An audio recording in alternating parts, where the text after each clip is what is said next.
This evening, sometimes we're a little unorganized and unprepared, which I am, but we're going to move forward. What I'd like to say this evening is I will do our invocation, and we have a special group here this evening from 4-H. They will lead us in our Pledge of Allegiance. So at this time, if everyone please stand. Let us bow. Lord, we just come before you this evening to do the work of the county. We ask you to guide us, give us wisdom, give us patience, allow us to work together for the betterment of the people of Suwannee County. We ask you to look after these young leaders that are up and coming, to give them guidance, nurture them, and make them good representatives as they move forward in their lives. In Christ's name we pray. Amen. Amen. All right, you ready? I pledge allegiance to the flag of the United States of America and to the republic for which it stands, one nation, under God, indivisible, with liberty and justice for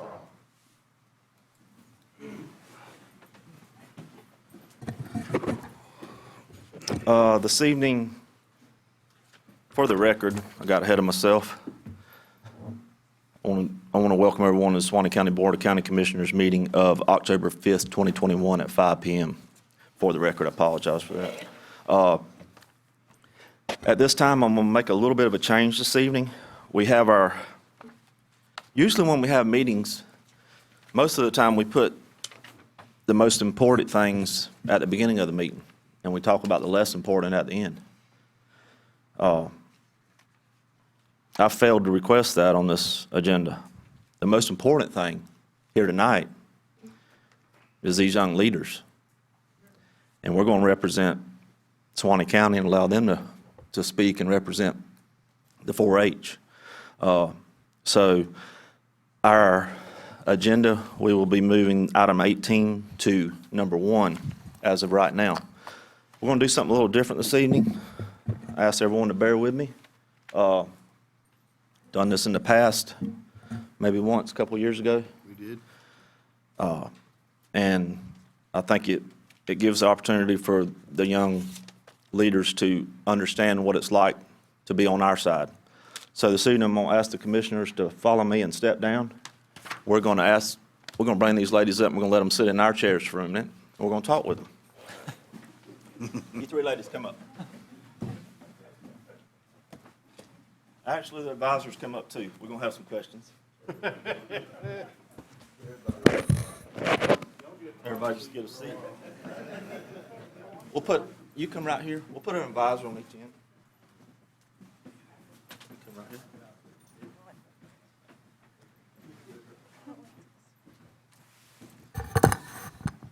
There you go.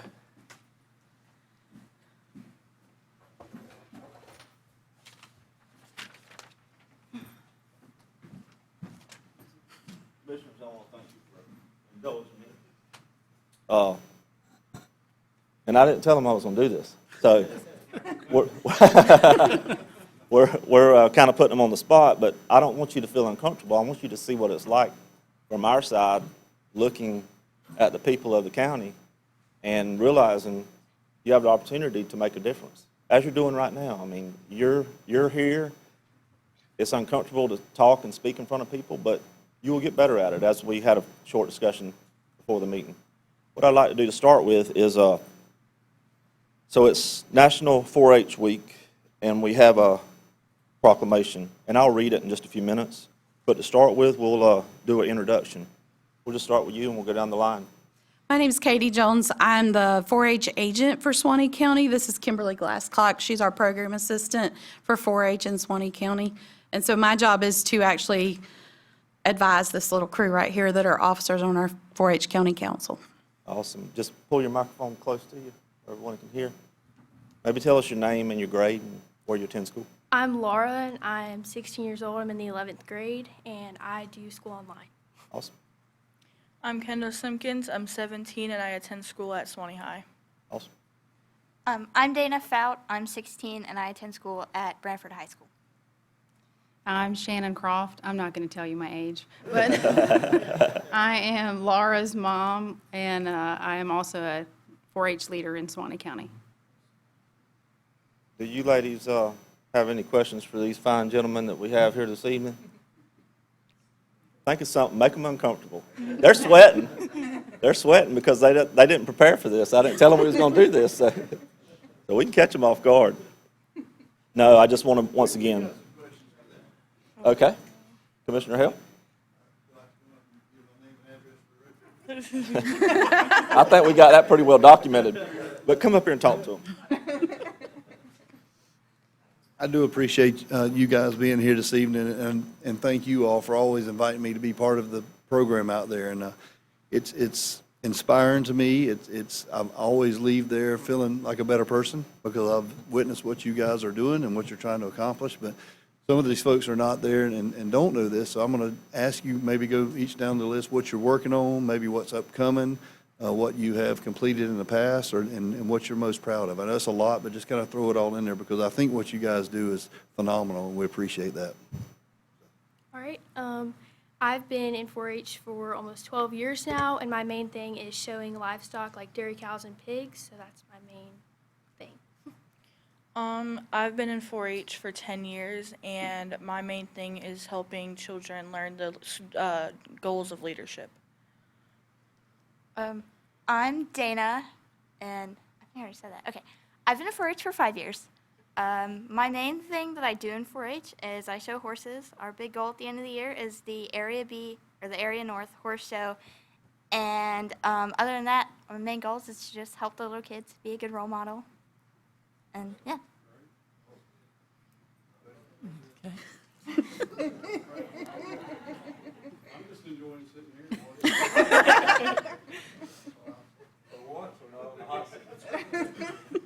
Just for the record, I'm Commissioner Clyde Fleming in District 2, sitting in my seat there.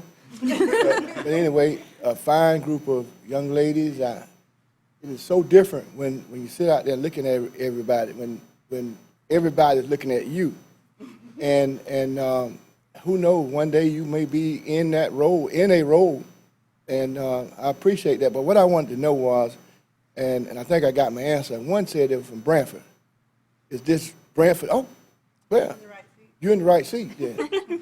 Because I worked with a gentleman from Branford, and he was sharing with me some things, and felt as if Branford was getting the short end of the stick. I said, well, you talk to Commissioner White. But tonight, when I get to work tonight, I got something for him to let him know that he should have been here today and in support of Dana. So Mr. Chairman, I just wanted to say a few things concerning this, and I'm going to yield the floor and turn it back over because I don't want to just run my mouth about what y'all are doing. But I appreciate that, and I know what it looked like now to sit out in the audience and know what it looked like.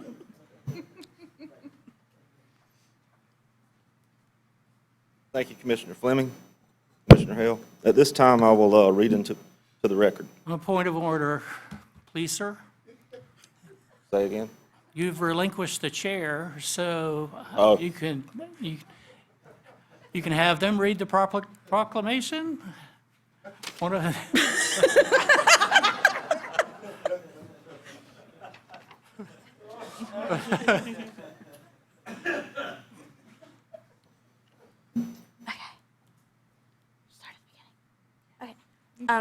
Whereas 4-H youth across the nation are keeping it green by leading efforts to solve problems in their communities, raise awareness about environmental issues, and make a difference for their futures. Whereas 4-H is one of the largest youth development organizations in Florida and the largest in the nation with 6 million young people. Whereas 4-H and Florida claims 151,000 plus youth members and 7,000 plus adult volunteers, while Suwannee County's 4-H program reaches more than 1,506 youth with help from more than 50 volunteers. Whereas 4-H, as part of the Institution of Food and Agricultural Sciences of the University of Florida, is a program where youth learn through opportunities that provide them hands-on experiences and 4-H mission mandates of science, engineering, and technology, healthy living, and citizenship. Whereas 4-H has connected youth and their communities with the innovative research and resources from our nation's 106 land-grant universities and colleges for more than 100 years. Now, therefore, I, Dana Fout, It's fine, go ahead. I'm not, yeah, okay. Do hereby proclaim October 3rd through 9th, 2002 as National 4-H Week in Suwannee County. I urge the people of this community to take advantage of the opportunity to become more aware of this special program that enhances our young people's interests of their futures as part of the Suwannee County 4-H Youth Development. To join us in recognizing the unique partnership between our county and our state university system. Thank you. Let's give them a round of applause.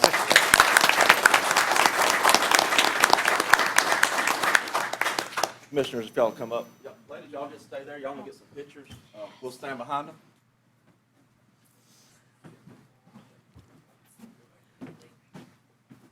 Spread out. Yeah, we'll go through one. I was going to say, can you get the whole? That'll work. I didn't think you would. You lying, too. We got it. Okay.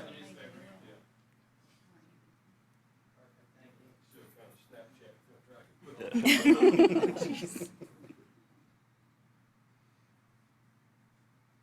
else need your phone? Let me take a picture while I'm here. Thank you.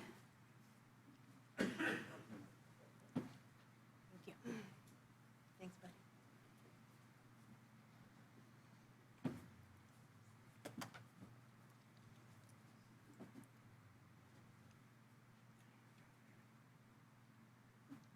You want it on live mode or not? It doesn't matter. Whatever. Yes, kind of does. Thank you, ladies. Thank you, thank you.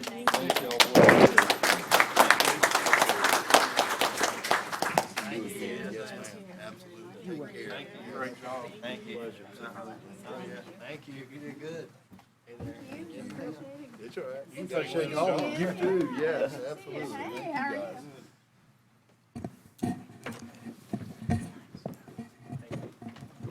At this time, before we get started, I'm going to allow these ladies to be dismissed. They have some other obligations and meetings this evening, so we'll let them get to that as we move forward. Thank you so much again, ladies, for joining us. Thank you.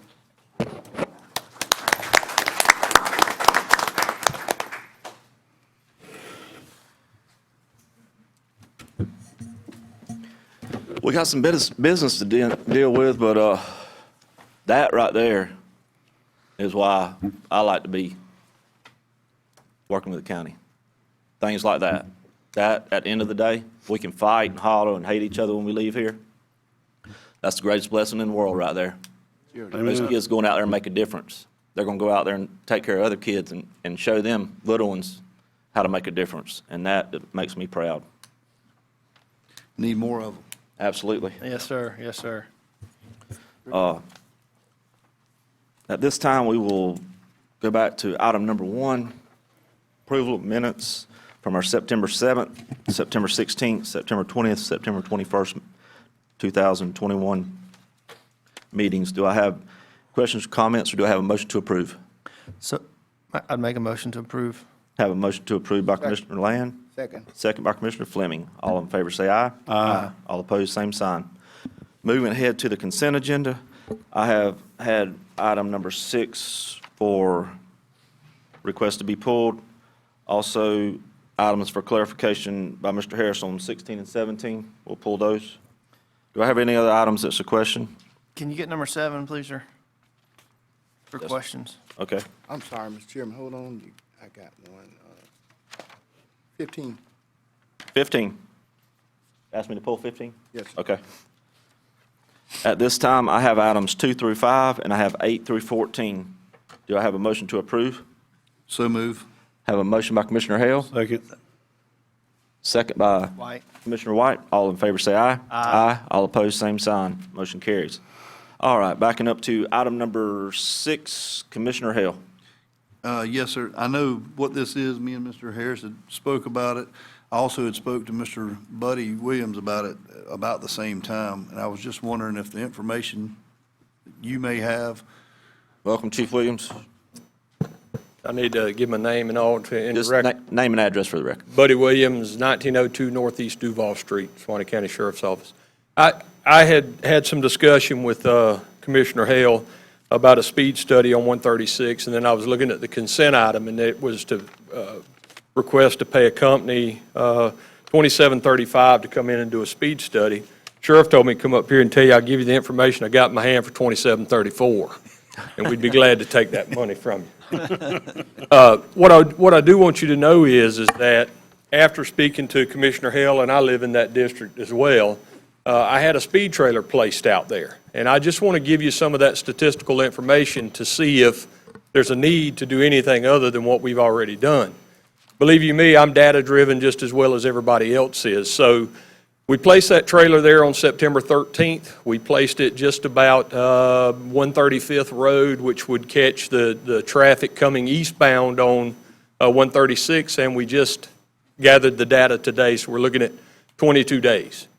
In 22 days, we had 56,596 vehicles pass that speed sign. Of that, the total number of vehicles under 45 miles an hour was 22,305. 8,281 of them were exactly at 45 miles an hour. Total number of vehicles at or above 46 miles an hour is 26,010. However, you have to keep in mind that in a 45-mile-an-hour zone, citations cannot be written until they're at least 6 miles an hour over the posted speed limit. Total number of vehicles at or above 56 was 4,444, and then we had 372 that were over 66 miles an hour. So, again, that sounds like a lot, but what this information or this machine has that we have access to, it will break this down by hour per hour, tell you how many number of vehicles are going by from 12 a.m. right on back up until 11 p.m. the following night.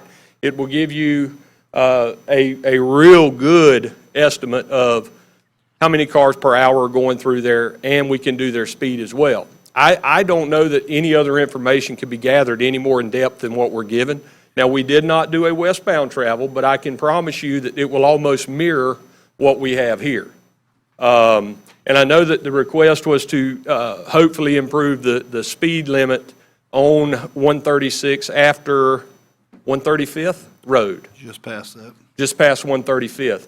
When Commissioner Hill asked me about that, I told him, I said, well, I can tell you that the reason that it's at 45 is because there are a lot of ingress and egress driveways, et cetera, off of the New Bern Road. I live on it, so I know what's there. However, I know that's very aggravating at 45 mile an hour to about Foxborough. So I went a little further because I knew you'd ask. I also pulled traffic crash data for 12 months. In 12 months, we've had 9 accidents on New Bern Road, 136. That's less than 1 a month, and I want to say, if I'm not mistaken, 3 of those occurred right at 127th, which makes sense. That's right after Savannah Plantation, so that's where we're having it. But this information, guys, is available to any of you. I've made copies for each of you, which I will give to you so y'all can take and look at it. But I just felt like with the information that we can provide you, there's no need in spending the dollars if we don't have to, when we've got resources with the best sheriff's office in this state to be able to give you the information you need, and I can give it to you at any time. All you have to do is put in a request, give us some time to put the machine there, and make that data come real for us. So this is just for informational purposes for you guys. I felt like that I owed it to us. You know, we too are employees of this county. We too need to be good stewards of your money, and we'd like to find a way to use your money elsewhere to enhance us one of these days, one way or another. Of course. Here's your information. Of course it would. This last, one of them has got the traffic crash data. You want to understand it, but there it is. But I don't know how much more comprehensive you can get when you're wanting to do a traffic study. If you're telling me today to let's do it eastbound or westbound as well, I'll be glad to do it, but I can promise you if they're going by it, they're coming back to it as well. But I'll be glad to gather that information or change the location. Anything we can do to use what we've got in hand, guys, because believe it or not, Suwannee County has great resources. We have the availability. We just need a little more communication on what each other needs, and we can make it a better place for all of us. Thank you. Appreciate that. Chief, you got a question? Yes, I was going to ask you, I know it monitored at 24 hours, and I see on this little chart, it's got 1, 2, 3, 4, got all the different times, different hours. What you are given today is just a basic copy. Now, I can make that pretty as you want it and give you graphs and bar graphs and show you after 46 or 51 miles an hour. What I did was put together what information I had on a quickness. But yes, it's 24 hours, 7 days a week. It's solar powered, it's battery powered. And some of them, if you see some of those speeds that are very high, you know, honestly, a lot of times when we place these speed trailers, some young man or young lady's going to see just how fast they can roll by that thing. So you'll have one or two of them on there that's completely absurd. But overall, in the information that I'm looking at right there, you know, it's not overly alarming. Whenever we're doing a traffic study or wanting to increase the speed, I think the biggest factor you have to place is traffic crashes and what kind of disasters have we had. I live on the New Bern Road. It's straight and it's long, and I promise you, just like 51, once you've got a good road, your speeds are going to be higher than normal. And everybody here could complain about speed on their roads. Once you get the true data, you can say, well, you know, it's not quite as bad, but yes, there will always be speeding. You know. Any further questions? Thank you. Mr. Chairman, the only thing I'll add or ask Mr. Harris if he knows, is that information enough to accomplish? I mean, it's a ton of information, but I know we talked about the number of driveways, the number of roads that come in that area. I mean, is this, I spoke to the engineer about this today, actually. okay, And what I suggested to him was that I would put him in touch with Mr. Williams and Okay. let them decide. Because I think the equipment that they have is probably going to be able to establish all of the data that they would need equipment for. Anything outside of that, they can accomplish out there Awesome. driving up and down the road themselves. So I think we just need to hold off on this and let the two of them talk and decide what can be accomplished with that piece of equipment. perfect. At this time, okay, so we're just pulling the item. Hey, Right. I got one question, Mr. Chairman. Yes, sir. What, just so I know, what were we trying to achieve here? I'm just curious, so I hadn't never. So had- there's been multiple requests to me, and that's why I went, obviously, to the sheriff's department Yeah. and to the road department, to increase the speed limit from 45 to 55. Okay. Once you pass, say that's the city limit sign Yeah, yeah, yeah. around the armory area, right there. Yeah, yep. It just seems like there, a lot of complaints have had to run So it's 45. 'cause it 45 all the All the way way? past Hidden Oaks out Okay. there. Yep, all the way past Hidden Oaks. I understand. So, I was just curious on what we were trying to increase or lower or what. no, they want to increase it by 10 miles an hour to I understand. 55. So, I and I don't- wanted it to be safe. I mean, that's something, we just won't go out there and change the road signs. So, That's right. Tap This your time we're just pulling resources. this item. Yep. Yeah, I would say we pull it. In fact, I was going to say for the record that we rarely get a request to slow the speed down. Yeah. It's usually the other way around. Yeah. I'm just thankful it didn't have a camera. Hey, Were live you up- the 97 mile an hour guy? 97, I think's the highest. Yeah, he's in that highest bracket there. Is Yeah. Mr. Meeks in the room? Okay. Gentlemen, ladies and gentlemen, I got one more change this evening. It's my fault. I'd already had this request and failed to recognize it. But I will come back to this consent agenda. We're going to move to items 19 and 20. Mr. Meeks, you please come. I apologize for that. Mr. Meeks has an obligation with our youth of the community, and I'm holding him up from doing that. So we're going to get right to it, sir. Item number 19, discuss with possible board action, preliminary plat approval of Rockwell Estates subdivision. Welcome, sir. Thank you, Mr. Chairman. Board members, this is a preliminary plat approval for Rockwell Estates subdivision. It's a parcel of land that contains a total of 20 acres. It's located in Section 14, Township 4 South, Range 14 East. The size of the subdivision contains 4 total lots, each of them being 5 acres in size. Property does front County Road 49.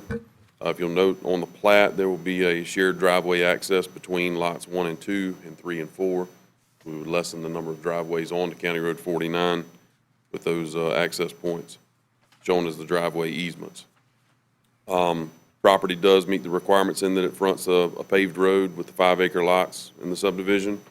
At this point in time, we will be asking for preliminary plat approval of this subdivision. The final plat will be coming back before the board, provided you give a preliminary approval tonight, in approximately 30 to 45 days after the preliminary approval would be given. At this time, I don't have anything else to add. If you have any questions of me, I'll try to answer them. If not, we'll enter the file into the record. Do I have any I'll take the file in as composite Exhibit 1. Thank you. Have any questions for Mr. Meeks? No, sir. Yes, sir. Seeing none, do I have a motion? We need that in form of a motion, Yes, Mr. sir. Purback? So move. Have a motion by Commissioner Hale. Second. Second by Commissioner Land. All in favor say aye. Aye. All opposed, same sign. Motion carries 5-0. Item number 20, discuss a possible board action final plat approval of Addie Rain Acres subdivision. Mr. Meeks. Thank you, Mr. Chairman. This is a final plat approval. This subdivision came before this board previously for preliminary approval. Total size of the subdivision is 45 acres, contains 9 lots, each of those lots being 5 acres in size. Access to the lots will be off of 193rd Road, which is an existing county paved road. Plat shows shared access between the lot lines where the driveways would be located. In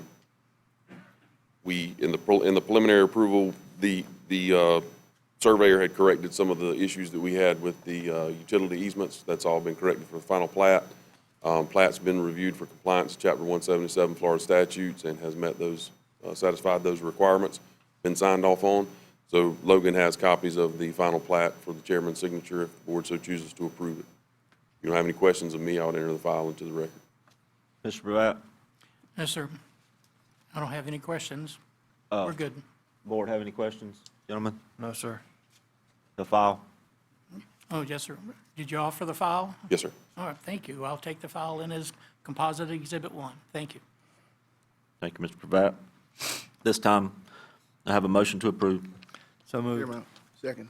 Have a motion by Commissioner Land, second by Commissioner Fleming.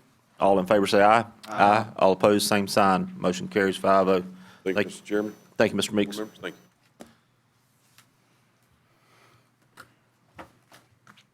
All right, ladies and gentlemen, we're going to move back to where we were. Item number 7. Yes, Who re- sir. Yes, sir. Commissioner Land. I don't really have any questions. I guess a couple comments. This study is to look at, what a landfill would look like, right, Mr. Harris? It actually would look at, it's an evaluation of the finances associated with it. Can we pay for it? Right. Long-term. It's a look at a 20-year time frame, what it would cost not only to construct, debt service, expansion, daily cover materials, operation expenses, equipment, everything that it takes to operate a landfill so that we can obtain the best information that we can and come back and it would become a part of everything else that we're evaluating as a part of the decision-making process. My only comments to the board would be that if this looks like something that we want to do and the numbers are close and it looks like something we may can tackle, that I would like to see the board agree to maybe get a second opinion just to make sure that the numbers that we receive, not knocking this firm or any other firm, but just making sure that we get 2 independent, studies to make sure that the numbers are within a small percentage of each other.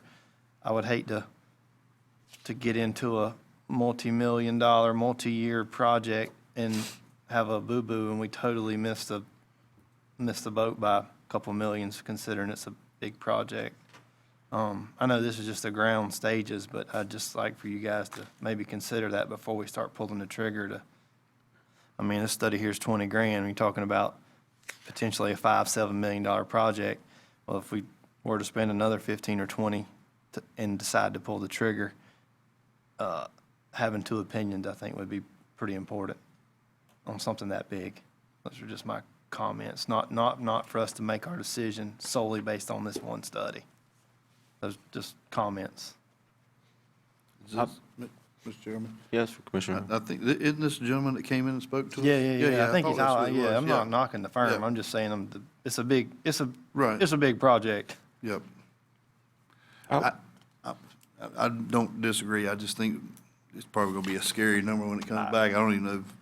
Well, that's what I'm saying, even if we did another one, it might be a less, or, just. Well, I would say without maybe holding the board to absolutely doing something. Maybe agree to get this one, get the numbers back, us review it, and then decide at that point. If it's close, If it- let's, right, one more, right, if maybe we're- we can jump. Well, if we think that we may want to do it, you know what I'm saying?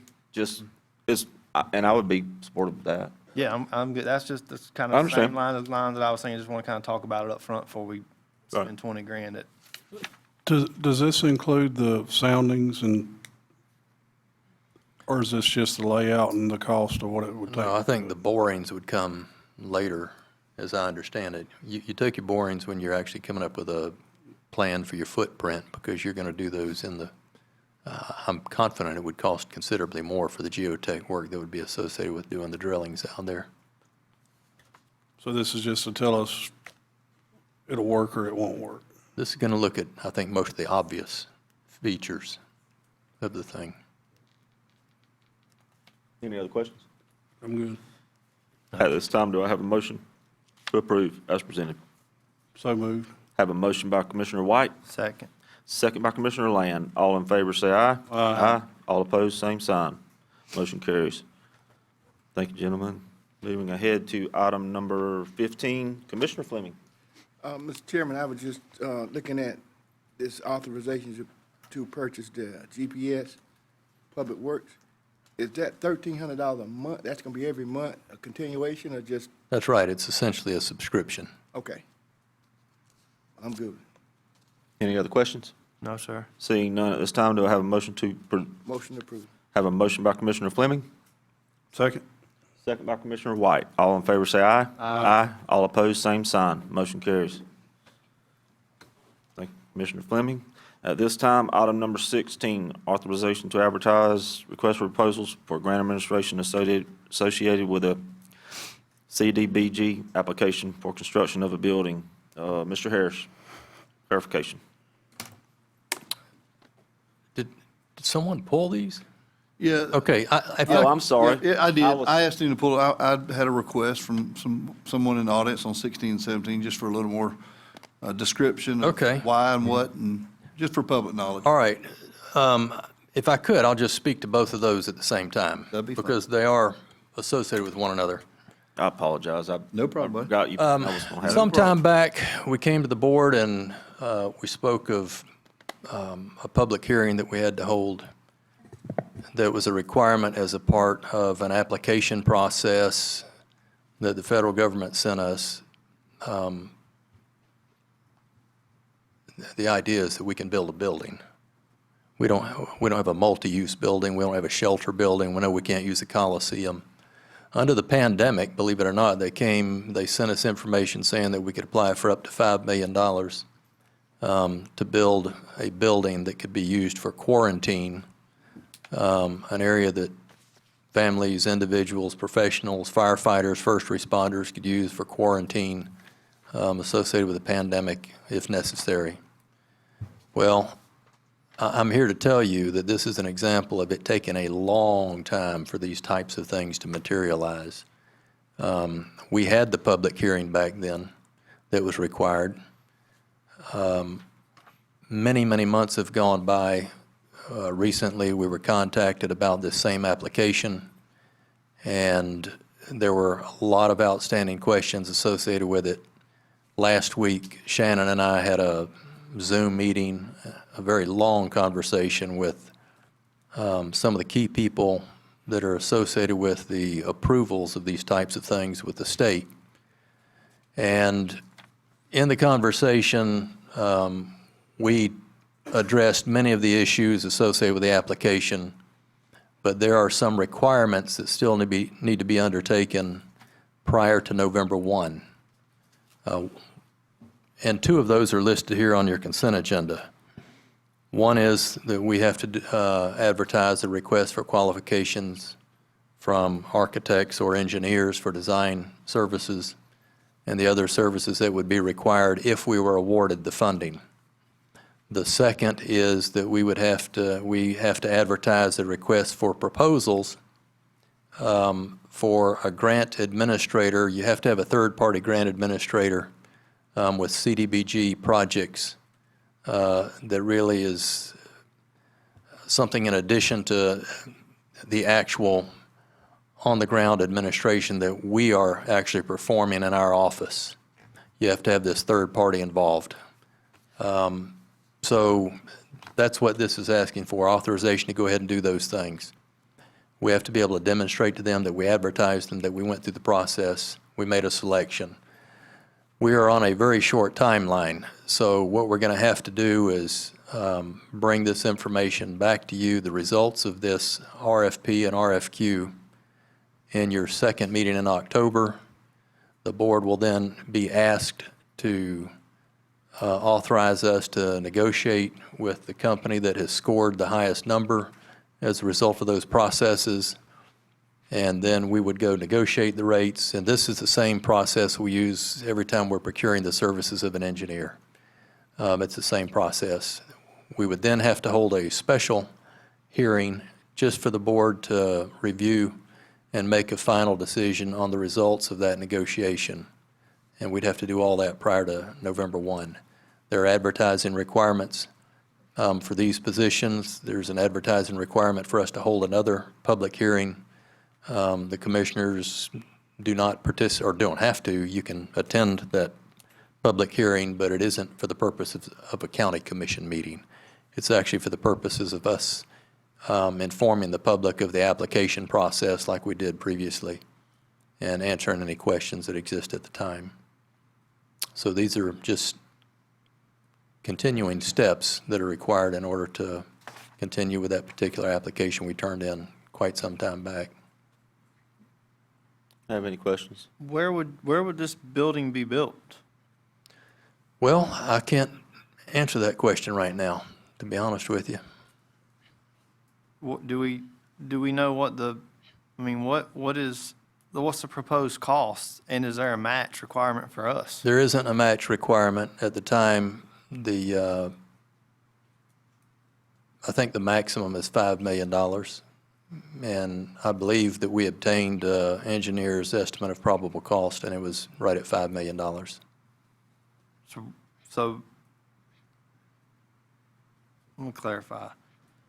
We're gonna apply for a grant to build a $5 million building for quarantine and pandemics, and we don't know where we're gonna build it?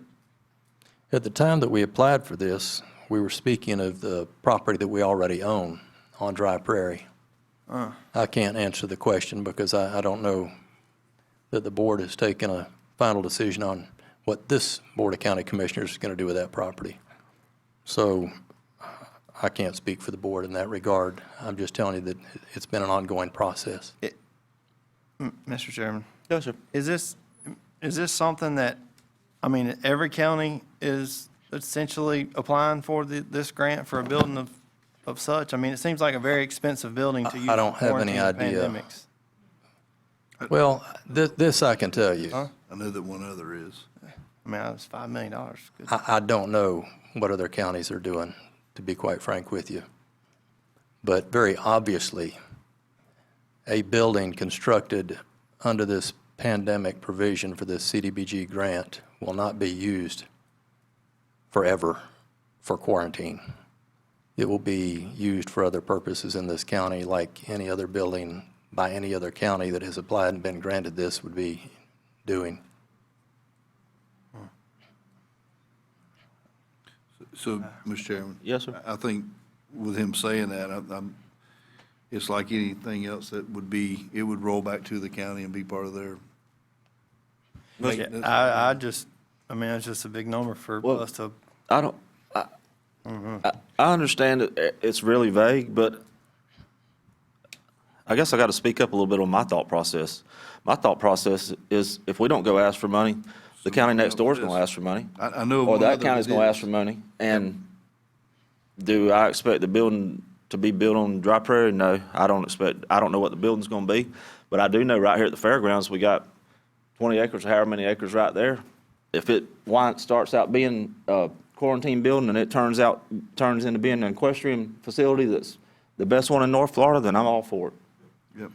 But I'm just saying, I Well, mean, and what someone mentioned earlier, I mean, a shelter, I mean, we can stop using our schools at some point. yeah. And things Well, of that I'm nature. saying it would have to meet those requirements that the Coliseum is not meeting right now. I mean, it's not structurally sound for those type of storms, is what I'm saying. Right. So, I mean, I guess that's the side I'm looking at is, you know, do we just, because it's available, do you just not, I mean, all the time we hear residents, you know, say, well, try to fight and find some grants for this and that and the other. And I mean, do I think that government is spending money that we don't have that our children can never pay back and our grandchildren? Absolutely. I do. Does it start on the county level? Absolutely. We all need to be responsible. But do I sit here and not fight for Suwannee County and let another county take that money when it's going to be given to somebody? I mean, that's, obviously, everybody will have an opinion on that. Mr. Chairman, my thoughts on this are that for years, we've looked at the need that we have every time we have a big storm event, we need to open up a shelter.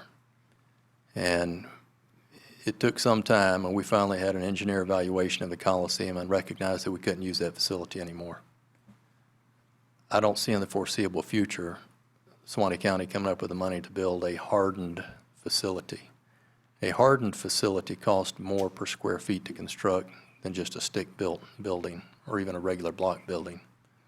So what I think we need to attempt to do if we're going to do a building is have it engineered to be a hardened facility so that it can be utilized for a shelter if we need it. Because going forward, I don't anticipate us staying in this coronavirus mode forever. But a building of that nature could be of tremendous service to this community for a long time going forward. Well, I know at one time, too, there was discussion that, you know, about a conference-type center that was a hardened facility that when there was storms that for the electric companies and all those people to be able to have somewhere to, if I'm talking about that had generator supply and could house a lot of people, not just a small office staff. I mean, I'm up to the pleasure of the board. Everybody needs to speak up, speak their mind, and tell me what you think. I mean, that's what we're Yeah, I here mean, for. I don't necessarily, I mean, I do have a problem with it, and it's not a big problem, but my concern is, you know, we run out there and we chase these funds and we don't have I mean, we have no plan. I mean, we're gonna go get chase money because if we don't do it, someone else is. Well,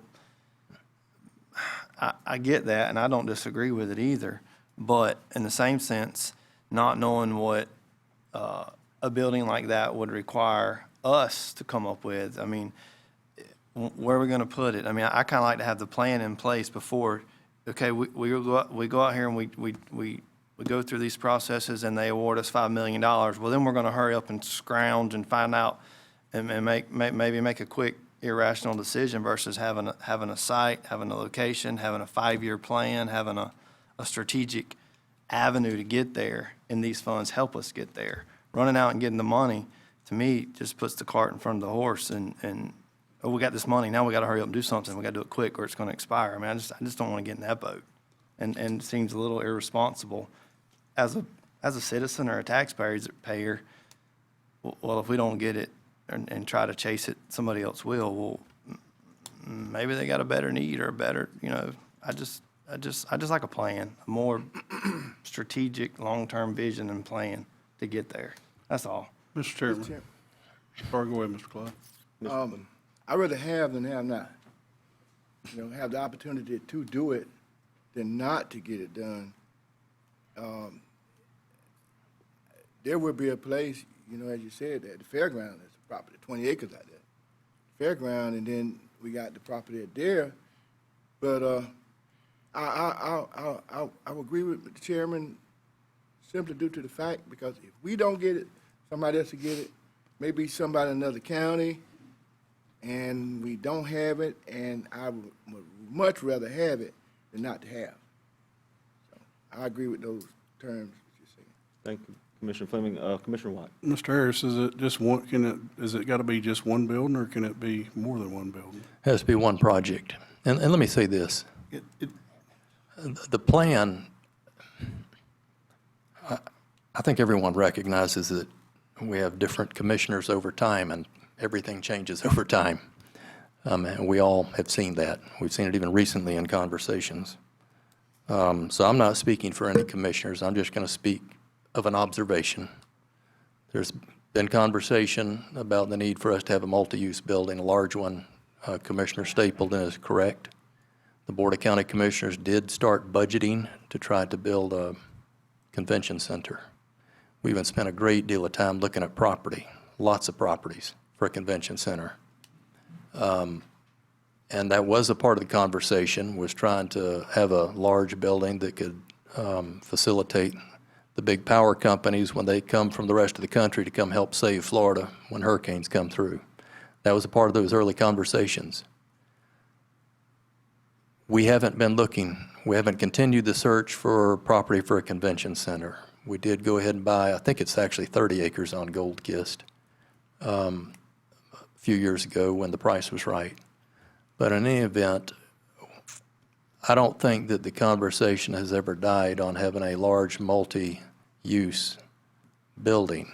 We just have not had the funding. When it comes to plans, we didn't plan for the pandemic or the opportunity that would follow the pandemic for this grant application. Very often, it's no different, honestly, than what we did with the utilities out there, extending the utilities to I-10.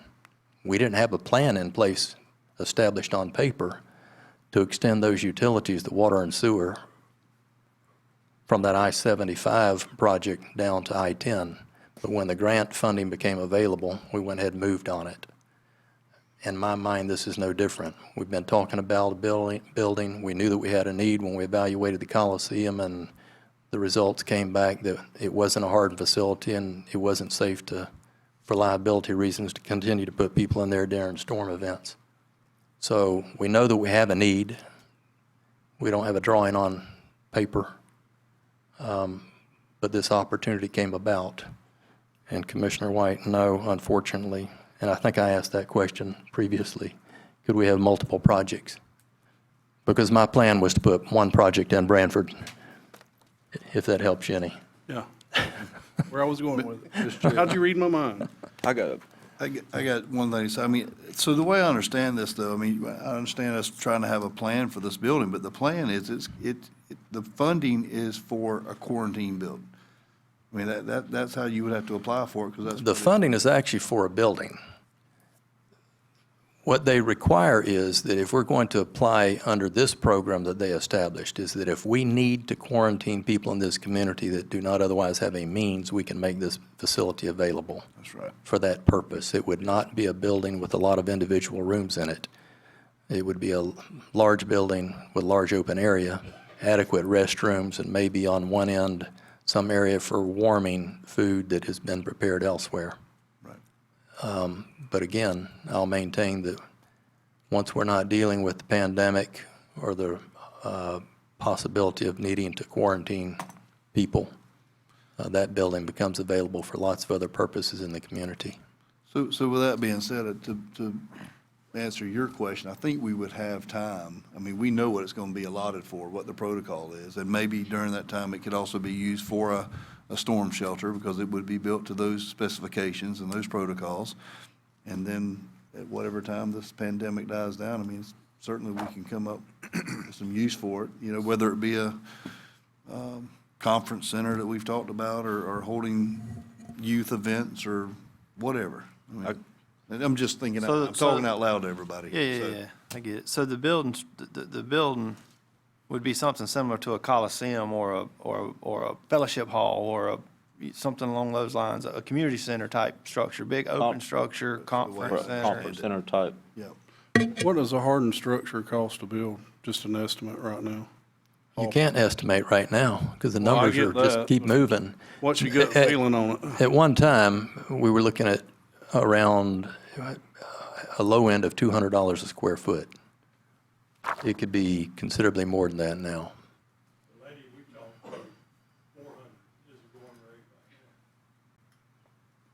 It wouldn't surprise me. Wow.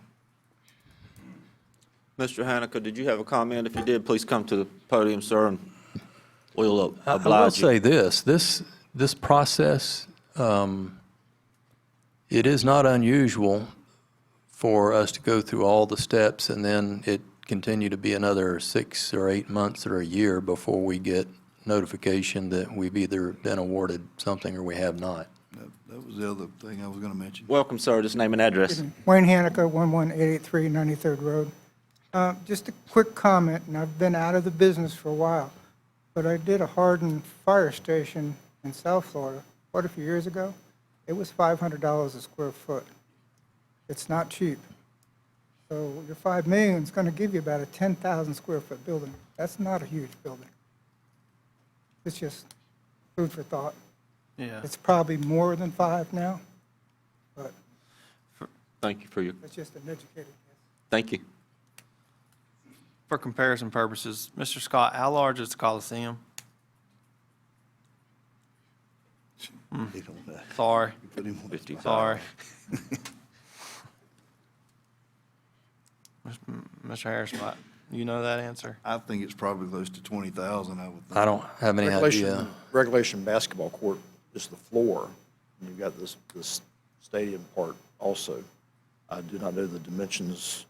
I should know what the dimension of the basketball court is, but I don't know it off the top of my head. I'll say 95, probably it's 100 by 75, maybe, just the floor. So roughly a building about that size would be what a new one would be, pretty much, give or take. And much shorter than that one. Right. Yeah, you'd be looking at somewhere between 10 and 12-foot ceilings. You wouldn't have a lot of technology in it like we do other office areas. Like I said, it'd be what I envision as a large open building that has adequate restrooms and an area for warming food that's been prepared. Probably about 5 years ago, we had a group of us that started looking at facilities and went around to different cities around us to come up with a game plan. Again, we didn't have any money, but we had the vision. Now there's some cash. How many square feet was you roughly looking at? We were looking at trying to seat, 300 to 500 people, for for example, chamber functions or large, FFA banquets or whatever. Around 350, 400, would be probably ideal, but I'm not sure where we are now at the Coliseum. You're looking at probably 250 is a good tight number for that space. So The Coliseum is 14,102 square feet. Good job, Chad. is that external or internal? Probably the outside measurements, I'm going to guess. Thank you. Thank you.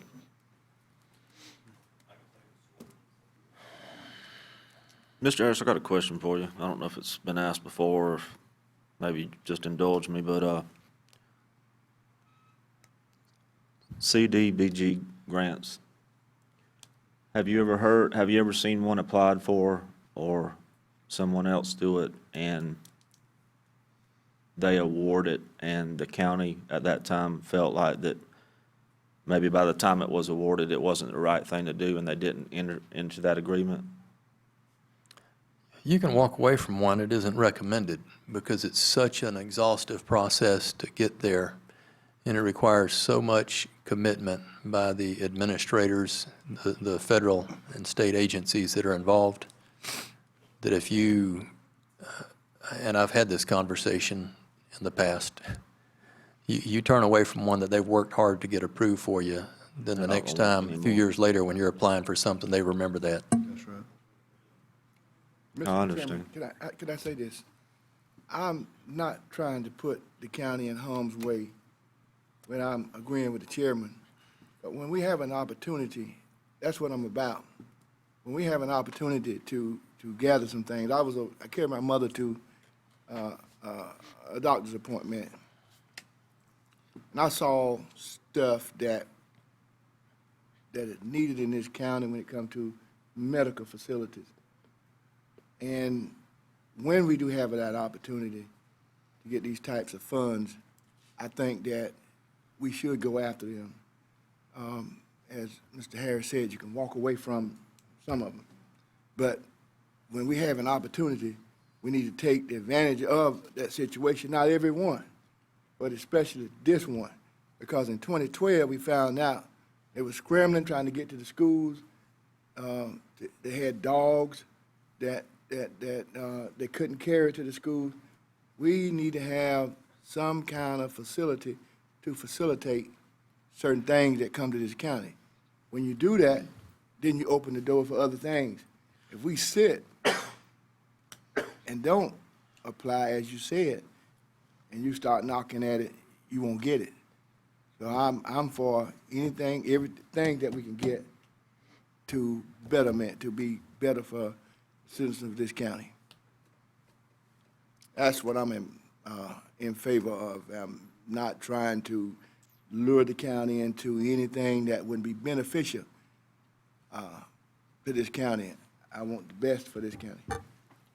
Sounds like if it's a hardened facility and if it's got, and if it's for quarantine, that we ought to just nickname it the hospital, 'cause that's what we need. I was gonna say, your area, the property that you suggested is perfect for multiple purposes, absolutely, and I agree that would be where I'd want it to go. I mean, the thing is, guys, it's not like it's gonna be some old dilapidated building that we're gonna have to put a bunch of money into to maintain. It's gonna be a new building. It can be used for multiple things, and, you know, the community, the county could probably access it and use it for many, many years to come, you know, whatever that need or that use may be. I mean, I could name 3 or 4 things off the top of my head that we could put in there, but I don't know, though, at what point in time it gets used for something else other than what it is granted for. You know, so I'm thinking that, in my mind, I'm thinking that's gonna give us time to come up with a solid plan as to what we would use it for moving forward. And you, I think one of y'all said too, some of these grants, it may take a year or 2 before you see that money. Commissioner Land. Yes, sir. I don't disagree with anything that either Commissioner Fleming or Commissioner Hale. In fact, I agree 100%. What I disagree on is the process and the lack of a plan. I mean, we want to go build a hardened building. We don't even know what size we can build. We don't know where we want to build it. We're just going to go get the money. I just don't like the vagueness. I don't like the lack of preparedness. Now, I understand maybe it's time to chase the money before the time runs out, and we got to hurry up and get the money first. But I just don't like the process. I don't like what building are we going to build? How big? What's it going to look like? You know, what's the proposal? Where are we going to put it at? Is flood zones? I mean, surveys, access, roads. I mean, what's the plan? I mean, I don't disagree with the money and the betterment for the community, and yeah, we could use it, and I'd like to see us have it. I just wish we were a little more prepared on the plan to get it. That's my only thing. I'm not saying I'm not going to go along with this. I wish we were a little more prepared with a plan on what we were chasing these funds exactly for versus let's get the money and then we'll figure it out. That's my only comment, if you will. What's the timeline, Mr. Harris? Tomorrow. This has to be completed before November 1, so I've got to have a public hearing. I've got to advertise these 2 positions. They have to be opened, ranked, brought back to the Board of County Commissioners. In your next board meeting, you have to authorize us then to negotiate with whoever scored the highest. We do the negotiation. You have to have a special called meeting for us to go ahead and enter into an agreement. And then we send that data along with some other things that we have to do in with the balance of the information that they're requiring of us. How long have we known about it? I mean, was this just come out this week that, hey, there's money out there, and now? We were just contacted again, was it a week ago or 2 weeks ago maybe they contacted us again? It hasn't been very long that they contacted us again, because when they had initially notified us, we went ahead and turned the initial whatever it was in. We had to have a hearing, which we did. And that's been several months back because they weren't sure. What they typically do is they will give you just enough information to say this opportunity may materialize and you need to apply for it by a date certain, which we did, not knowing if it would ever materialize. So then there was a long silent spell, and then we were contacted more recently and said, hey, it looks like this is going to go to the next phase, application part of the phase. And these are things that you have to do. So that's why we're here today.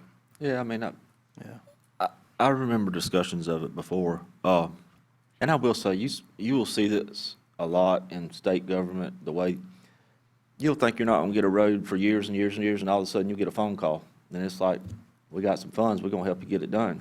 Then you're like, you take a deep breath because you're grateful. But I mean, it's like that a lot, it seems. Shannon, welcome, sir. I just wanted to add just a little bit here, and I can certainly appreciate where Mr. Land is coming from. Being in the private sector, things seem to be planned out a little more. My experience with working with county administration to get grant funding, it can be very quirky on how it rolls out. Sometimes the government will publish programs, and then by the time they publish what it's for, it can be so vague and indecipherable that you have to get really creative to see if you could even take advantage of it. Other times, you will receive publications. We recently did one for broadband. We were told months and months ago that this was coming, it was coming. Then it finally came out, and we were in the crunch time, and I know y'all remember the hearings we had about that. We worked feverishly for, I don't know, almost a month to try and get the application done. And that plan was for $25 million. And I can tell you, there is no detailed construction plan on how that $25 million is going to be spent.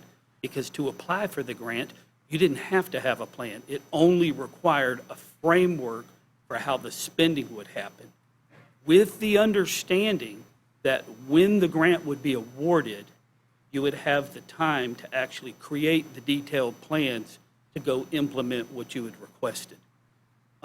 It seems kind of backwards. My experience is,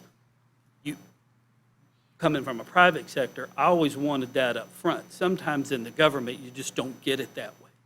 And then you have to scurry, and get plans put together.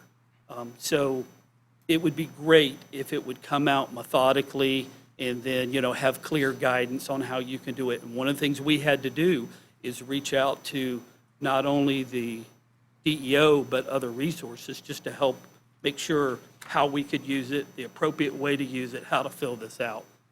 I had worked for several weeks to try to get information on getting this process done sooner, but unfortunately it didn't work out that way. One of the other challenges we have that I think works very well in this instance for us is,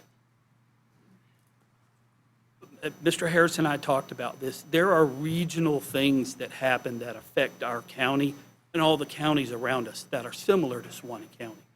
Rural counties, economic concern, not very high populations, we all share a lot of the same characteristics. When a storm rolls through, these small counties have hardships and things they have to face. We've lost hospitals. When we have issues, we don't even have a place to take folks. We have to take them to other counties. We take them down to Gainesville, or we take them to Tallahassee, or Jacksonville, or North Florida, Southern Georgia. When hurricanes roll through here, we have this massive population that moves up north, and we have no choice but to accept this. So there are just regional impacts that just exist because of where we're at. And the idea behind this was to try and create something that would help lessen that regional impact, not only for our county, but for the 5 or 6 counties around us that are very similar to ours. From your perspective, I wish that we had had more time and more details to plan it and actually get to the details of it. But my experience with these things is we'll be given the opportunity to work through those processes and time to build the details, considering that's if it even happens. And I know it's frustrating. It was frustrating for me to kind of do things backwards, but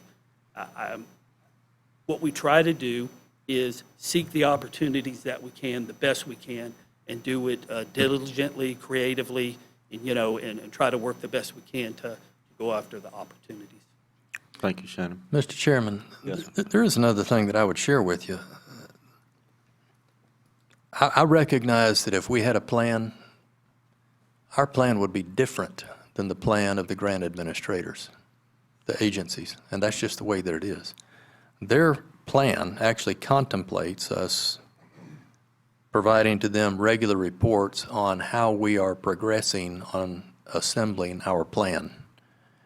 And very often, they don't like for you to have your plan before they make the funding available. There are projects that if you have actually put them in your capital improvement plan and start putting funding into them, they won't award some grant funds for that purpose. But what does very often happen when we obtain grants is there's a process where we have to send regular reports in, quarterly reports to grant administrators that tell them where we are on our actually designed plans. And some funding sources require you to send them plans at 30, 60, and 90% completion for them to sign off on.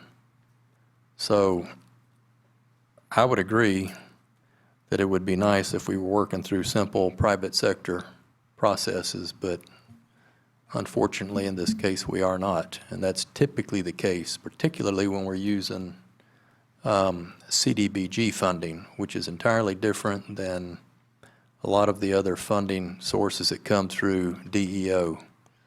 This is the most difficult one. It requires the greatest amount of time, not only at the front end, but throughout the entire process and even after it closes.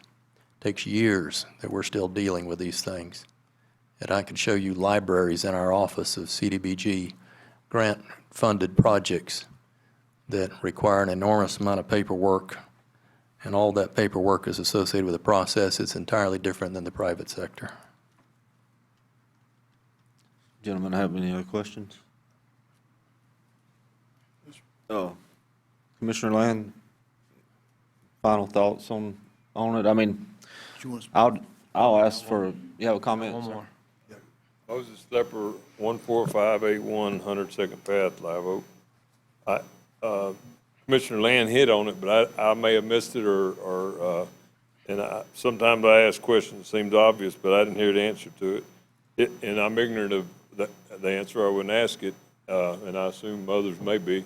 If we get this $5 million, say, how much commitment, is it a partnership? How much commitment is going to be expected out of the county, on that? That's pretty much my question. Anybody know that? There isn't a match requirement on this particular grant. It isn't unusual, though, for us to participate in some site work or something that's going to be advantageous to us. So, for example, if we were awarded $5 million, and I don't know that that would occur, but if we were, the board would have an opportunity to decide, do we want to spend all of that on the structure, or do we want to spend some portion of that on site work, on building the parking lot, on building the retention ponds, those types of things? And the board can participate in that conversation and decide that we want to self-perform maybe part of that work and use all the money on the structure instead of alternatively using portions of it on the site work. So those are just approaches that need to be considered in the future. But there isn't a match requirement otherwise. We don't have a $5 million grant application out there that's going to cost us $2 million to put with it. All right. I just wanted y'all to consider it. Yeah, one thing I would say too is when we talk to an engineer or an architect for an estimate of probable cost, in this particular case, we would say, for example, if we entered into an agreement, it would be subject to us being awarded the particular grant that we're speaking of. But then we would also, at some point, tell them this is how much money we have to spend, period, and it's going to have to fit within this. Thank you, Mr. Harris. You were asking me something, yes, sir. What were you asking me? Well, I was just going to ask you, if there's anything that would make you feel more positive about, I mean, obviously, I'm going to ask for a vote in a few minutes, and we're going to see where it falls. But to just cut to the chase, I want this board to work together, and I got respect for your thoughts, and I'm asking, what I was going to ask, is there any other clarity that we could have in discussion this evening that would make you feel better about it? Because, I mean, you made the comment, well, I'm not saying I'm not going to support it, but Yeah. you got a lot of concerns. But I'm tired of just trying to take off and just ask for a vote and alienate somebody. And I'm not picking on you. I appreciate that. I mean, it's for everybody. I mean, we've all got our opinions, but at the end of the day, this is Suwannee County. We're all Suwannee County, and if I can do something to bridge a gap, I want to do it. So Yeah, no, and I sincerely appreciate your thoughts, and I know they come from a really good place, and I respect that. And as do mine. And my frustration is sincerely a lack of a plan. I mean, what's our county's 5-year plan? What buildings are we building in the next 10 years are number 1, number 2, number 3? I don't know. I don't know. You know, strategically, I mean, we're going to build a fire station north of town. We got a $750,000 grant. We got $250,000 of our money budgeted. We got an estimated project cost of $2.1 million. Where are we going to get the other million from? Is this CDBG grant going to hurt our chances of going back and asking for that another million maybe to finish the fire station? Is the fire station, finishing the fire station, more important than this building? If we get $5 million and this project comes in at 5.5, do we finish building this building because we got the funds? And if we don't use them, it goes away and we table the fire station another 3 years, 2 years until, I just don't like the disarray. I want us to all agree on, here's number 1, here's number 2, here's number 3, here's where we're going to go, here's how we're going to get there. And if we can't get there this year, it'll be next year. And I understand, like Mr. Harris said, commissioners change, directions change. That's the problem. You know, I mean, next it's hard year. to get a 5-year plan because every 4 years you get new guys, Right. potentially. So it's Plans difficult, change, but, like you say, yeah. you know, so, yeah, the directions change, I get it. You get a new captain steering the ship every couple of years or whatnot, but, Well, those I mean, are my it can concerns. change a lot every 2 years. I mean, Yeah, the way- dynamics change Right. every couple of years, so it's hard to get there, but I think that, between staff and the board, I don't know, to answer your question tonight, If you don't mind, I mean, I just, in my mind, and I'm talking out loud because that's what I do. I mean, we know what this building is going to be, like he discussed. It's going to be an open Yeah. floor mat. It's going to have, you know, bathrooms in it. In my mind, it's just going to be a building like this, just larger, something like that. Now, what we do with it, whenever that time comes to change it into whatever, that's a whole nother conversation. Well, I But just I- know that sometimes, not just our government, every government, any government, anywhere, it's like, all right, we got to hurry up and spend it or they're going to take it away, and then you end up making a bad decision potentially, and I just don't want us to get caught in that boat. And with that being said, I was going to ask Mr. Harris, is there, if we was awarded this $5 million, is there a time limit? I don't know if you or Shannon knows this, as to when that building has to be built. I know sometimes they put There will time be a limits. time limit. There's always a time limit on all of your funding sources. There's typically an adequate amount of time, though, to get it done, because they recognize that the design has to be done. So the engineering would have to be performed. They understand all of that. And I I mean, won't there say are that, lots of things. These projects take much longer than they would in the private sector. Okay, you go in the private sector, if you were going to build a 15 or 20,000 square foot building, you can have it done easy in a year when materials are available. Not right now. But in typical times, you can do it in a year. With these projects, these things rock along for 2 or 3 years. By the time you get all of your engineering done and you sign off, CDBG projects are not simple projects. These require more scrutiny than anything that we do. You've got to hire a rocket scientist to go out and look at a piece of property, make sure there isn't a snail or a hoot owl on it, or anything else that you might offend while you're constructing. So it becomes very cumbersome, and they take much longer than any typical project. The water plant that we built at the Catalyst site was a CDBG-funded project, part of the rail spur CDBG-funded project. And these are not simple projects. They take a great deal of time. Mr. Chairman. Yes, sir. I mean, I've noted my concerns, but I'm fine moving forward and chasing these funds. I think it'll, you know, in the end of the day, if we get awarded it, that this board or the next, if it's different, would make it a good decision as far as placement. I've noted my concerns, and they'll still exist if we get the funding. We may not get the funding. Right, I mean, So I don't want to keep beating this horse to death. I mean, you know, but I'm okay. Well, moving I just- forward. No, I appreciate your comment, but I just wanted to try to, just so many times we get in a hurry and just, 4-1, 4-1. I mean, at the end of the day, that doesn't make me feel good when I go home, and I don't think it makes anybody else feel good. And I'm not just saying that against you. I mean, just recently in a tough one, I was 4-1. I went home by myself. So that doesn't build a relationship on a board to look out for what's the best for a county. I would just ask, and I totally agree with what you're saying, and I appreciate all this board trying to work together. I would just ask staff, Mr. Harris, just to, if this item would have been written a little more clearly, we could have saved probably 20 minutes on what building, what use. What we talking about a multi-purpose, potential community center that's hardened for blah, blah, blah. Mhm. And, we could have saved 15 minutes of discussion, but. I got you. 30. Fair enough. I'm okay moving forward. I mean. Are you gonna quit kicking me down here in this county? I'm done. Okay.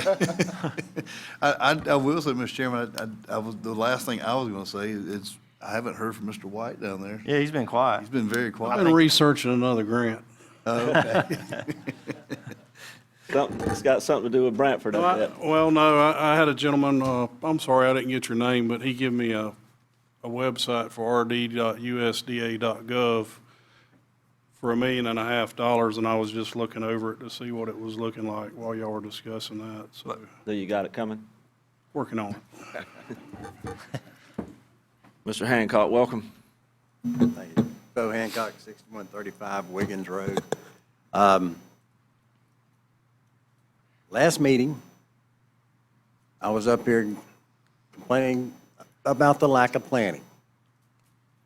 We don't know where this county is going. If you don't know where you're going, you don't have a purpose or the goal out there. How the heck can you get there? You don't get in your car or your truck and get on I-10 and start driving. Now, if you're on a motorcycle and you're out touring different areas of the country, you generally don't plan a route. You go to the road stops and you got to turn. And you then decide which way you want to go. But you didn't start out, you just wanted to go riding. That was your objective. And you didn't care where you ended up. Okay? But the county can't operate like that. Well, I mean, Now- Commissioner Land's made some, and you made comments the last meeting, and I think we're understanding we can do better, and we're going to. And I think Commissioner Land's speaking to what you're saying, and obviously we took a half hour on this, but some of it was because I wanted to. Yeah. I wanted to. Well, I want to have some discussion, and if that man over there, if I want to give him the time tonight to talk and say that he's frustrated and disappointed and wants something different, I'm going to do it.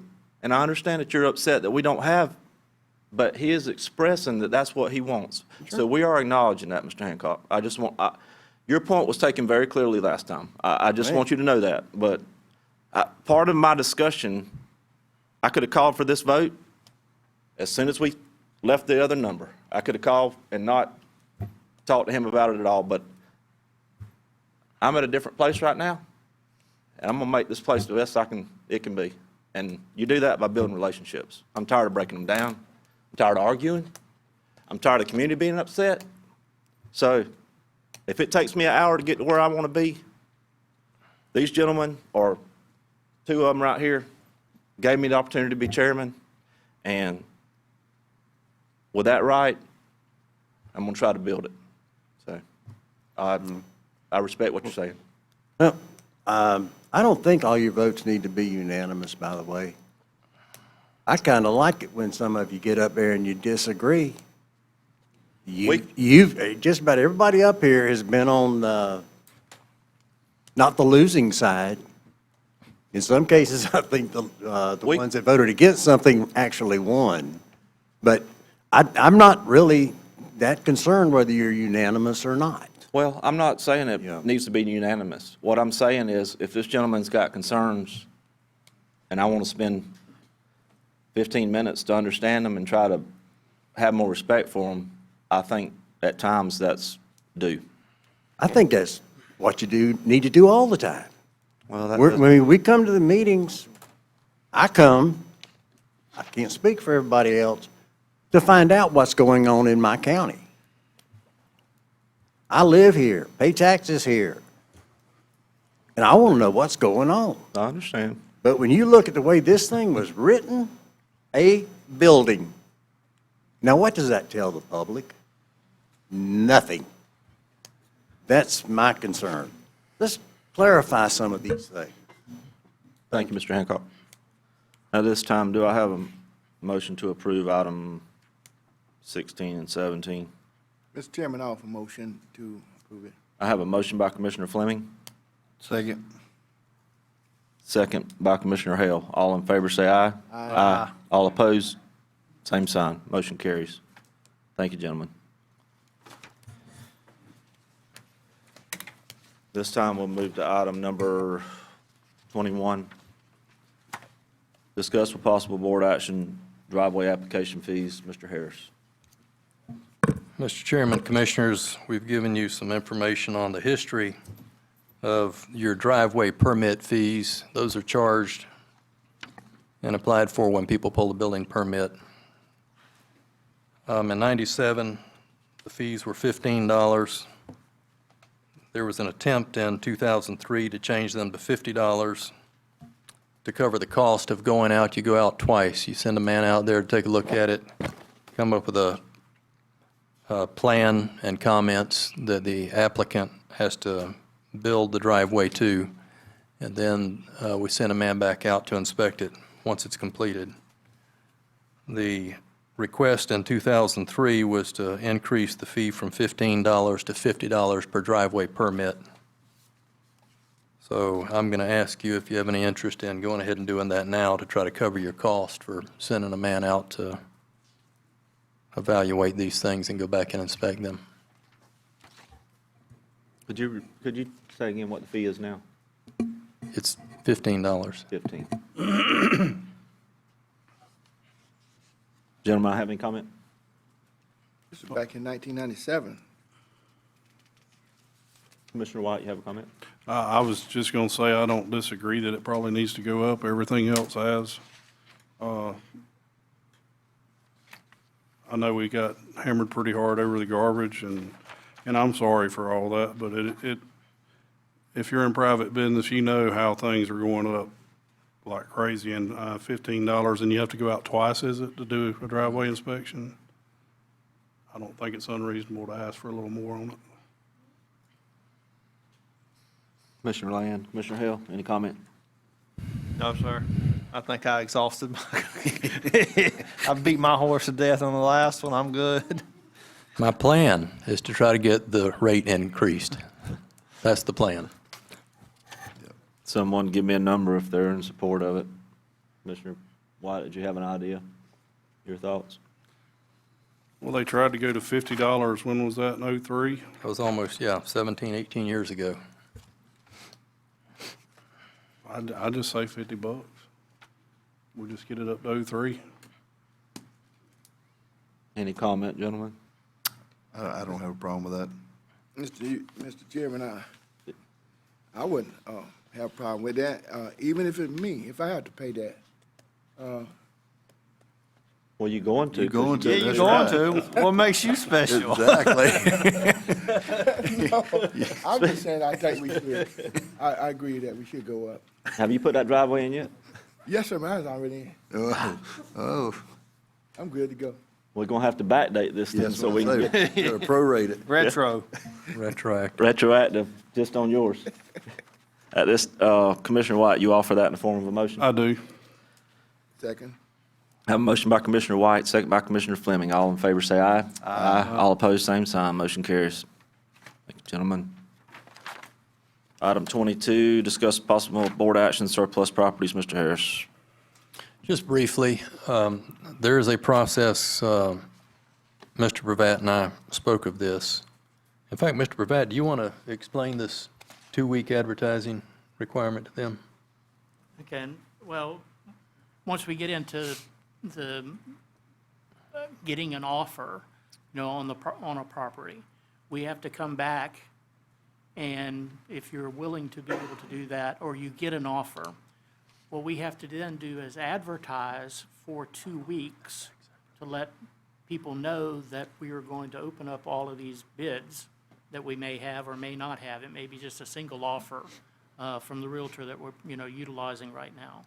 So as we go through this process, we select the properties, we list the properties. When we get the offers, try to keep them together and then have an opening, for the offers.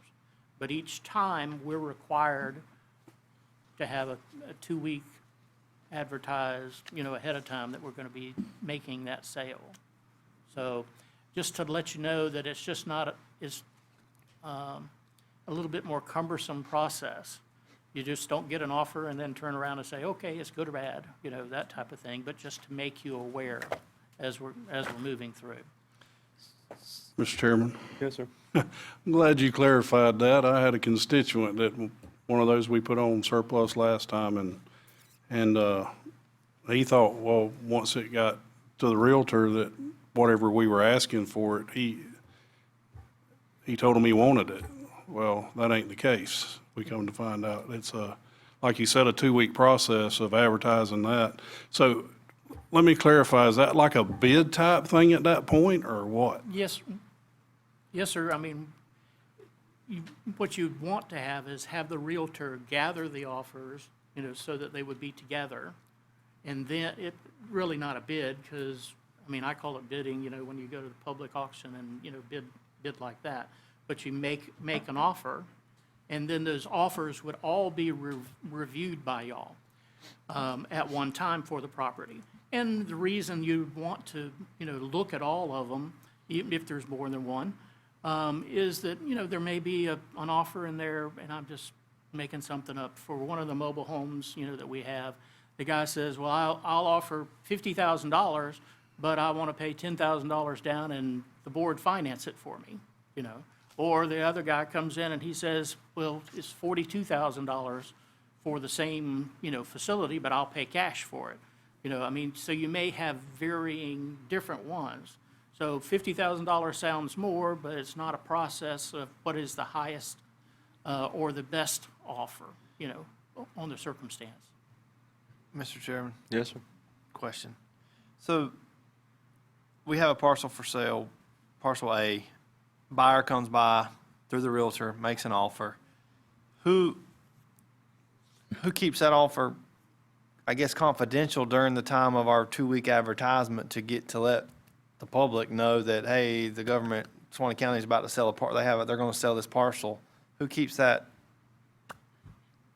They will, and they'll deliver it to the So administration office. Comes in the form of somewhat of a sealed bid contract, so to speak, and then we won't see it until the 2 weeks is lapsed. What I would envision is they just hold on to them until we communicate with them, and then we advertise, we bring it to the Board of County Commissioners, and then we could open them here. I mean, you can decide what the process is going to be. It doesn't make any difference to me how you do it. We don't have that offer, for example. That's with the real estate agent, so we haven't seen it. But if you say, for example, that you want them to remain sealed and confidential with the Realtor, and they turn them over, we can bring them in here unopened, and we can open them right here, and y'all can decide. My real point in putting this on the agenda was, one, to let you know that the given process is that it has to be advertised for 2 weeks before you take action. And number two, that you could have multiple offers on a particular piece of property at the same time because of that 2-week time frame requirement. Well, So, my question is, I envisioned that when we agreed on the price on the property, that once it hit the Realtor and was advertised, first guy there that offered the money got it. But that's not the case. And so, say constituent A offers whatever we're asking for it. Well, what if you get 2 or 3 that says, well, I'll just give you what you're asking for it? So what do you do at that point? Because nobody's supposed well, to know what anybody else is. I would speculate that you could take the one that came in the soonest if you had 3 offers that were the same. But You can't, that's up. the board can't just say to take the offer, the first offer? The board, is it have to do with the legality that you can't do that, period? No, if you got an offer and you said, okay, today, advertise for the next meeting, so we'd have 2 weeks to be able to do, that offer is sitting there, then we could consider it next week. I mean, the next. 2 weeks, next meeting. Next meeting. Right. But if another offer comes in during that 2 week because of your publicly advertised whatever, then you got to consider that one too. Yes, sir. So why don't we just, Can you say that you're only going to take one offer? And not accept any more until you open it at that meeting, or no? You know, quite frankly, I don't know the answer to that question. well, Mr. Chair, I'm just saying, it does get pretty muddy like you're Yeah. saying. I mean, there's a lot going on. why don't we just seal bid them and do a date? And that way, we're going to sell, can you do that? Say, all right, here's, Suwannee County has parcel A, B, C, and D for sale, and in 90 days, we're going to open all the offers, and the highest one gets them at that 90-day mark. So you don't have that, well, I put mine in with him, and he told him, and he, I mean, I like the seal process, the mean, seal it bidded just- process, but. So what do you put it out there as appraised, what we've got, what appraisal or whatever price we set at, and then Tell us what do a information you bid? want them, to be able to be on. Most counties, and not on every particular property, what they do is just, okay, like you said, here's all of these properties right here, there's 10 of them. We're going to sell them all on the courthouse steps at 11 o'clock on a Tuesday, and whatever the bidding is that day, ends up, and that's how you sell. We have an alternative process that we can use, and what we've chosen, you all have chosen to use, to do it that way rather than just going to the courthouse. And I believe because these particular properties have a little bit more value or more, to them, rather than you may get more doing that than you would, under the, just regular type of bid process. But you can use, either way you want to. Now, you can still set the parameters to say, here's this property on such and such a date, we're done. Here's where they are, and we'll have a scheduled meeting, and when they're opened up, here they are, and whatever it is, it is. And that's generally what the 2 weeks is really telling you, is that, okay, we're selling, here's where it is, we're going to open up the bids, open up the offers, because they're not bidding, but open up the offers at that time, and then we'll consider them then.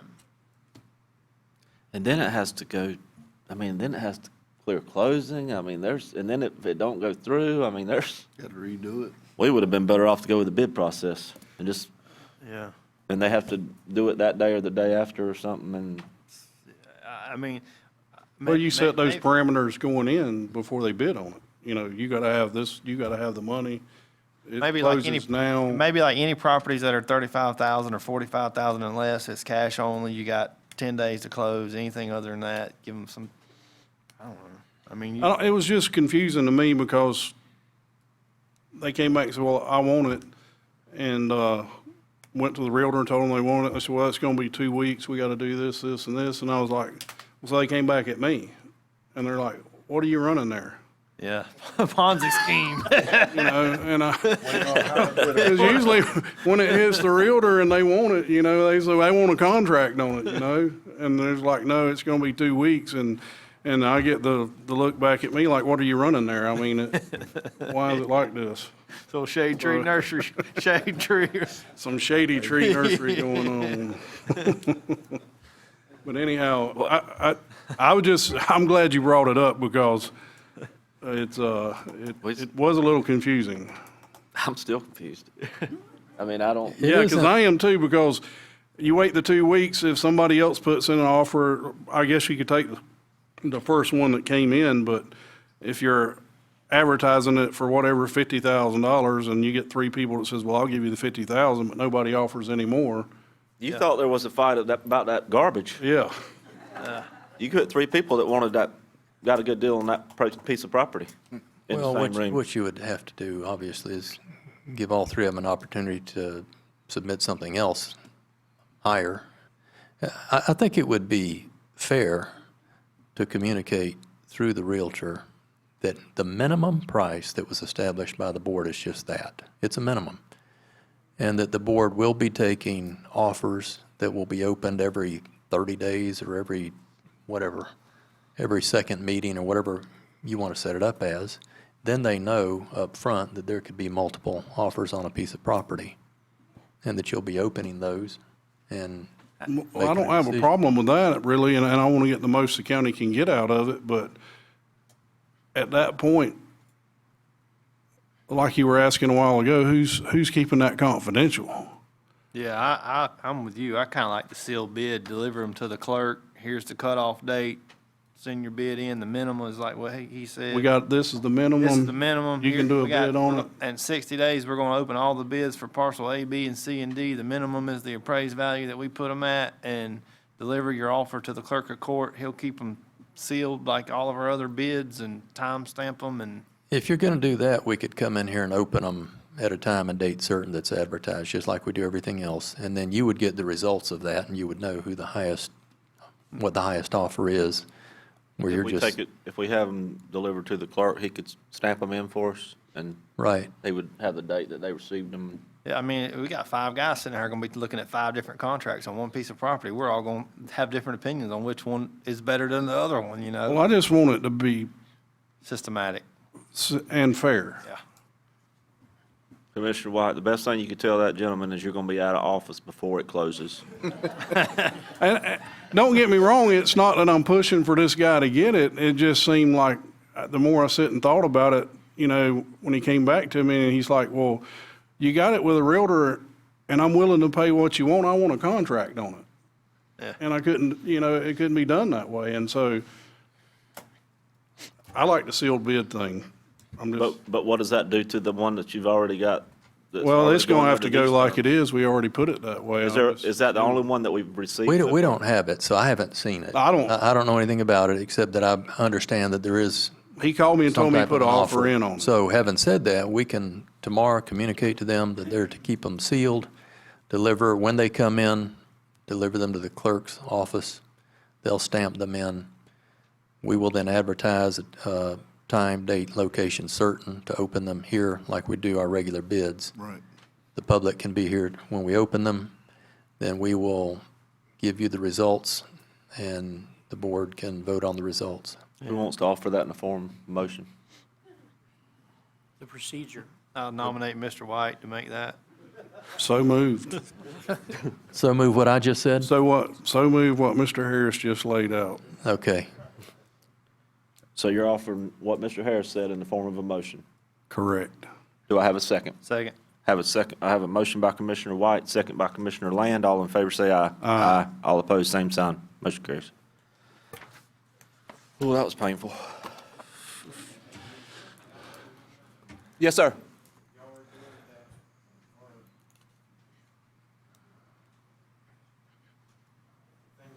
Our office, I would just say that they need to be labeled very clearly, especially if you have multiple parcels. We'll take care of that. We'll communicate that to just like we do when we advertise. We'll make sure that they list it on the outside of the envelope what it's for. Thank you. All right, moving ahead to item number 23, discuss with possible board action establishing rates for commercial lease dumpsters serviced by the county. Mr. Harris. Mr. Chairman, Commissioners, the item before you actually will need to come back. If the board decides that you're going to establish some rates, it'll have to be done by rate resolution. And there's also a proposal in this item that we amend our ordinance, our solid waste ordinance, to reflect the rate resolution so that rates can be changed by rate resolution in the future. What you have before you is associated with commercial lease cans that the county services. There are, I don't remember, 200 accounts or something, lots of them. I've been through all of them and looked at them, but the first sheet in your packet that looks like a schedule is actually similar to the schedule that the finance department currently uses when billing for dumpsters that are leased that the county services. You'll see the categories in there. I just listed it a little bit different. But one significant difference in these schedules is that when I sat down and started taking a close look at the way that this thing had been established years ago, it became terribly apparent to me that whoever authored that schedule was way off on the weight of the waste that was being picked up by the county. You've got a couple of pages in there. One's a schedule that shows an average weight of uncompacted municipal solid waste, average of 225 pounds per cubic yard. You've got another sheet behind that that says the average weight is 325 to 350 pounds per cubic yard. And then you've got 3 tickets behind that from the Suwannee County landfill. And if you look at those tickets, you'll realize that we took 3 4-yard containers of waste, ran them across our scales down there, and we got a weight of 225 pounds a cubic yard, 230 pounds per cubic yard, and 255 pounds per cubic yard. All of those and the information I provided that I was able to find online make it pretty obvious that the county had been using a schedule based on 125 or 120 pounds per cubic yard, which is entirely different. So I think that at the very least, that schedule that finance was using, and I don't have any idea who prepared that years ago, but they were way off on their weights. So the schedule that you have that I prepared, that very first one, reflects 225 pounds per cubic yard for the containers that are being leased. I showed your disposal cost at $65 a ton. That's actually your tipping fee, or what we're calling a transfer fee. And then I used $20 for each time that the container is dumped. That column that says monthly can cost, that monthly can cost, you can see it changes based on the size of the dumpster, is the replacement cost for the cans. You've got a monthly billing cost of $5. So if you go through that very first one, by the way, next to the 4-yard dumpster that says EOW, that's every other week. So I've prepared a schedule for you that simply shows expense. If you look at that column, it says monthly total expense, that's your expense. I left blank the total charge because I wanted to ask you if you wanted to add anything to your total expense or not. Whatever your decision is, it'll have to be brought back for consideration with a proposed amended ordinance and a rate schedule. But I need to share this with you at this point so I could get some feedback from the board on what you think you want to do going forward with these commercial lease cans and the rates.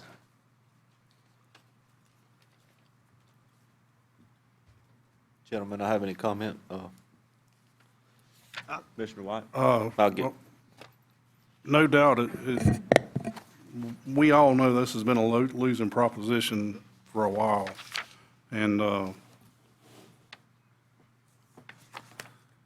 it's got to go up. It's got to go up a good bit too. And I'm not just trying to do this on somebody else. I actually have one of these 8-yard dumpsters at my nursery that they pick up once a week, that I'm paying $130-something a month, where we're running a garbage truck out there 4 times a month for $134.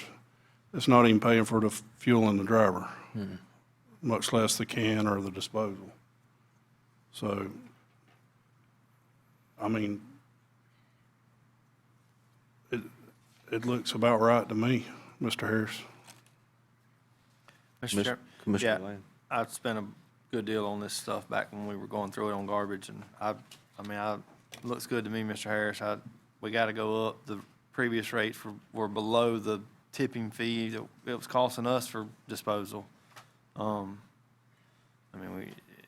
It looks fine to me, and in comparison to some of this other counties that are doing here on this back page here, And by the way, for we clarification. were way below market.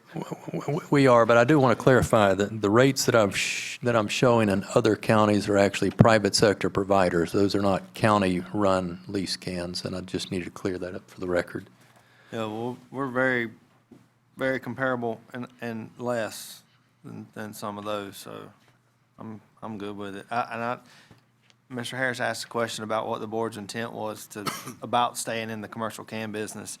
And when we went through the meeting at the Coliseum, my thought process was, at least for this year, stay in it, because we were already changing up so many different variables. If we start playing with too many marbles at one time, who knows what the game will look like.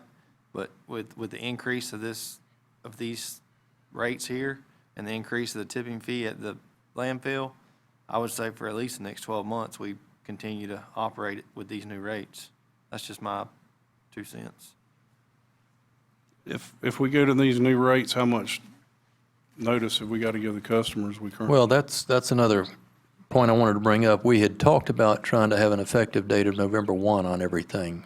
Now, clearly, it's going to take 2 weeks of advertising to change our ordinance and get it back with a rate resolution here. So you may want to move that from November 1 to something after that, push it a little bit farther back, because we'll need to notify these people. I know it's a little far out, but I would just soon do it to January 1. Yeah. Give the people a little time to prepare. It's going to have a little sticker shock to it. It's business, and they can, Do we send out notices?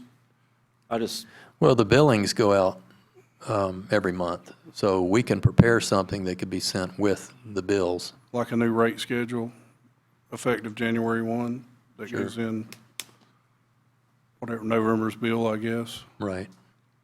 I would like to do that. I'd like to give them gives them time. It's honestly, it'd be a couple of weeks if you got on it tomorrow before everybody would even get the notice via the mail, I'm saying. Mm-hmm. You said we've got about 200 customers? Is that 200 businesses? I'm going on memory. I went through and actually calculated the cubic yards of every one of them, and it took a long time. I'm thinking there might be 3,000, but I think it's closer to 200. It just took a long time. It seemed like 3,000. It did. All right, gentlemen. So what do you need from us, Mr. Harris? 2 things. One, that we agree that the rates are going to be at least these. The outstanding question is, do you want to add something to this as an overhead expense out there at our facility?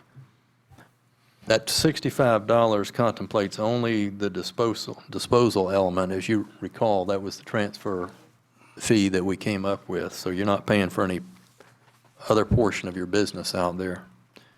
I didn't know if you want to add another $20 to it or leave it flat, or what you wanted to do.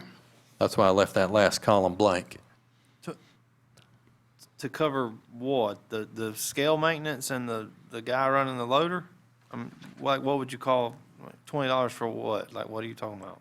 I'm just talking about general overhead expense associated with your landfill operation, because you've got other portions of that business that are bleeding real bad.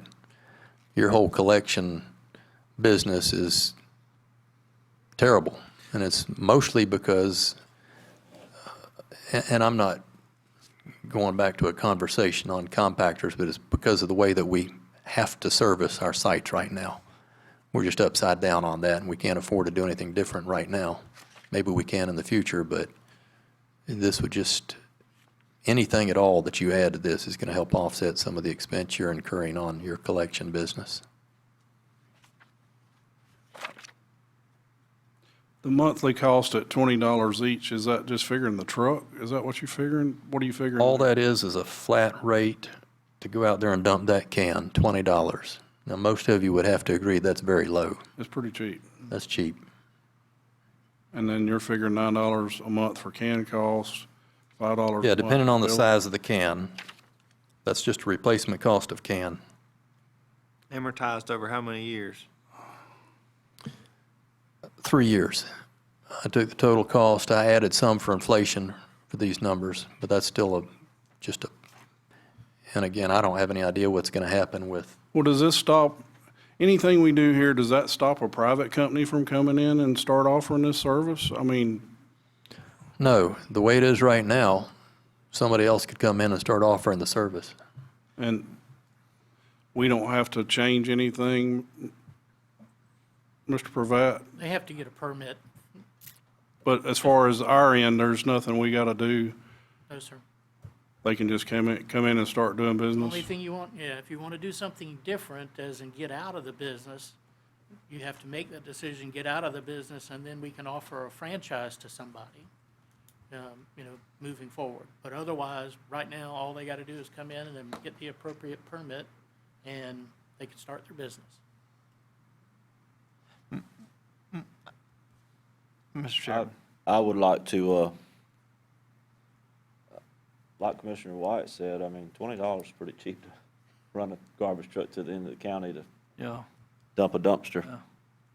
And I think we're a little low on the monthly can cost. If that's a 3-year amortization, I could, listen, I think we need. I think that 3 years is incorrect. I'd have to go back and look at my notes, and unfortunately, I don't have them in here with me. Yeah. Because you're right. I don't know Do what that the by 3 lifespan. years. I don't know what the lifespan of the bottom of one of those. That was my question. Here's what happens with the cans, though. We're not just using the can and then turn around and buying one. We actually, believe it or not, cut the bottoms off of all of them, build a new bottom on them, and then use them until those slots get torn up so bad that you can't lift them anymore. I think our conversation, or my conversation with Mr. Harris was, that was like maybe 3 and 3. It was 3, and then that's about when the bottom's gone out of it, you do it, and you still use the same can, you got a little Another expensive. 3, yeah. You see what I'm saying? Yep, So, the new bottom ain't get another 3 out of it. yeah. That guy welding it in. Well, to be completely honest with you, I want to get out of it. Yeah. Completely. I'm good with that, but I mean, I know we got to get there, but Commissioner White's goal is to be done with it. With the cans. Yes, sir. Well, let's start with you. Let's start charging you about $500 every time we go out there. It'd be cheaper than what I was doing before, I can tell you. All right, Commissioner White, did you want to make any adjustment on the $20, or, any other you folks got any? I mean, I do think that's cheap. I mean, even if we added $10 to it, And when we come in here with the rate resolution, you can adopt it with or without changes, okay? So if you want to take your time and look at this, I'm not asking to make a decision tonight.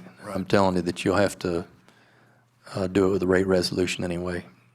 So we'll get it advertised and bring it back to you, and then you can make a decision. So at this time, we just need a motion saying that we want to make a change. Just a consensus. Just a consensus to prepare this thing, get something advertised with the changes in the ordinance and the rates and, or the rate resolution, and have it prepared to come back in a regular meeting. Yep. Y'all gentlemen good with that? Yes, sir. We have a consensus, 5-0 consensus. Mr. Harris, for the record, I would like to state, though, we're going to be sending these Suwannee County citizens out a letter. It's going to be talking about a rate increase on trash. We're going to put Bo Hancock's name on it. I want that letter to come back to the board I for want to proofreading. proofread that first, yes. before it goes out. And I don't mean that with no disrespect to our office, because our office didn't prepare that letter, You're right. but Right. I would like for that to come across this desk before it goes out to our constituents. Amen. We can make that happen. We appreciate that, maybe when we come back with. I will say that we did send a letter out to the commercial accounts that we have at the landfill. I think it was 2 sentences or 3 sentences. It wasn't more than a paragraph. And we informed them of the change that had been adopted on the transfer fee to the $65. Now, we went ahead and did that. I guess it's been 3 or 4 weeks ago, so that they would know well in advance. That's just, I want it I want it to be almost as nice as a Christmas card when they receive it. Very simple. Yeah, I was gonna say I could take a paper bag and a broken crayon and do better than the last one that went out, but yeah, I agree with you. That was something. All right, we have a consensus on that, gentlemen. We finished with the business of the evening. We're going to move into public comment.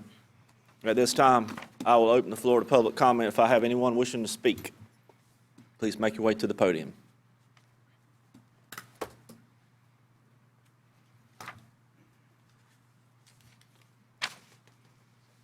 Welcome, sir. Just name and address for the record. I'm going to give you a Madison address, but my name's Tommy Hardy. I live at 431 Southeast Robinwood Drive, Madison, Florida. I'm the owner of Pop Sanitation, and we've been getting a bunch of phone calls from Suwannee County about a family-owned business to come in here and do curbside pickup.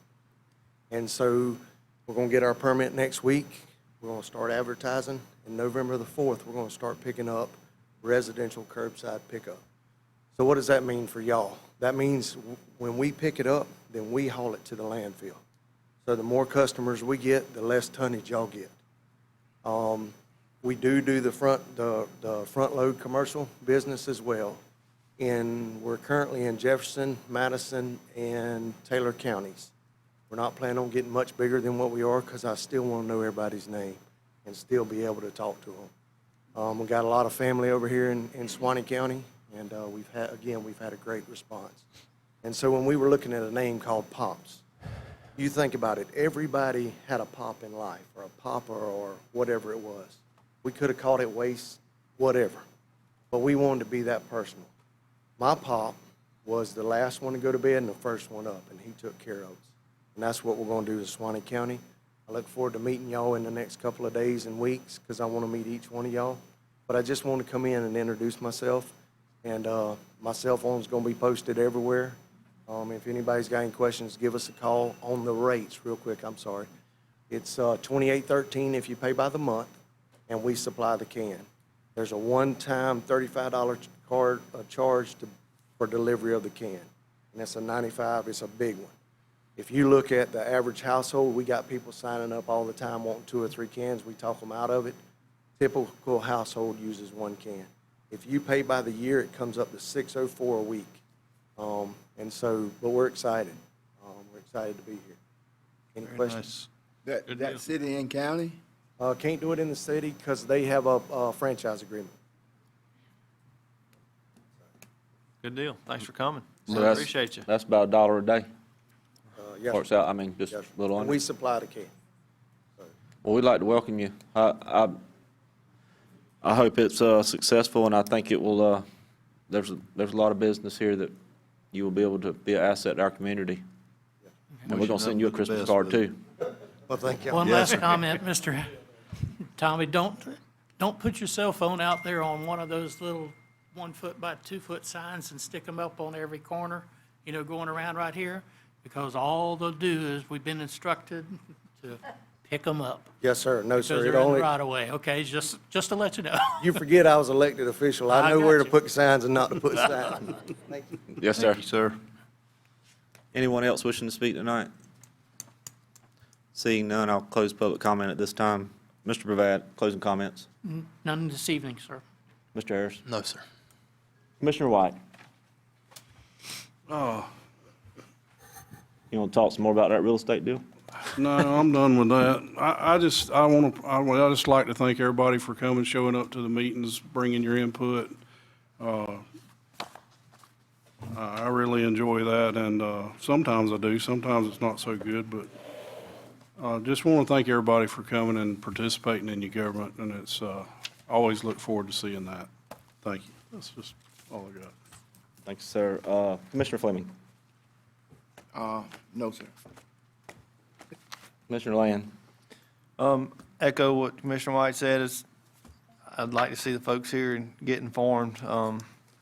A well-informed citizen is a lot easier to talk to than one that's ill-informed. So I appreciate you guys coming, and hopefully you share what you learn here with other folks and inform them, because unfortunately, some of the social media posts that we've seen in the past 6 weeks have been very ill-informed. That has generated a lot of animosity that was unnecessary. So thanks for coming and hearing the facts, and I think all y'all know how to get a hold of every one of us up here. So if you got any questions, don't hesitate to call us, and just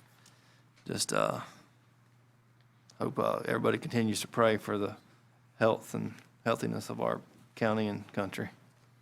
Thank you, sir. Commissioner Hale. Echo what everyone's saying here tonight. Definitely appreciate the American Patriots as well. I also wanted to mention Mr. Eric Musgrove. I don't know if you guys know what he's been going through, but definitely keep him in your prayers and his family. Wish him nothing but the best. And last week, I don't think we had a meeting, but I wanted to mention this. A county employee, also an employee of the state. I think she worked for Randy Mackey, and also for, my goodness, your district, Lynn. Dwight Stansel. Yes, Yeah. Dwight Stansel. Yeah. Miss Diane Robinson passed away. Her services were held at Tiger Lake Baptist Church. Mr. Wayne and I were out there. I didn't realize that was his church and his family, but it was a beautiful service. She was a great person, and anyone that knew her, she'd set your butt straight. I can tell you that. She would set you straight. So I didn't want that to go unmentioned, because she was a big asset to a lot of success that Suwannee County has had. Mm-hmm. Other than that, that's all I got. Thanks, sir. Just echo whatever all the other commissioners have said. I want to thank everyone for being patient with me tonight and me having some further discussion. I understand sometimes it's painful to sit there going on 2 hours. I just think it's good for this board. There's some folks that love to see a dog and pony show, and there's nothing good on this side to have that. This is about taking care of Suwannee County and its citizens and its business, and trying to make comments for the newspaper or getting two commissioners arguing with each other. I mean, I've done that. I've been on the short end of it. There's no win. It don't matter if you come out of there and you felt like you've done the right thing and you got to win against another commissioner. You didn't accomplish anything. So as I move forward, I'm going to try to do my best to do better, because I can, and we all can. Every one of us here, and I know I look this way a lot, but I just used to looking to my right, but. You ever know, have y'all ever noticed, if you ever notice when he looks this way, I lean back too. I'm going to start wearing a Halloween mask. I got my big line back over here. Well, I look this way because these two's too big. I ain't messing with him. Yeah, he's But- always looking behind me. But no, I appreciate everybody. I appreciate your patience. We're going to just keep working hard and moving county forward and continue to make a difference. And appreciate all of you participating in that. All I need is a motion to adjourn. So move. Second. Have a motion by Commissioner Hale. Second. Second by Commissioner Land. All in favor, say aye. Aye.